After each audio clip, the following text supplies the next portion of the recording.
واقعا طبیعت آدمی همین است که با مرور زمان بزرگ می شود، آرام می شود و بسیار چیزهای مهم را درک می کند. مثلا اشتباهاتش را به گردن دیگران نمی اندازد و دنبال گناهگار نمی گردد.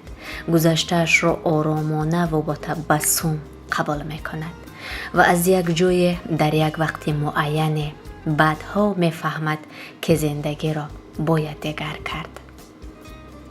یعنی باید حال آینده‌اش را از نو بسازد، اما با شکل و طرز دیگر.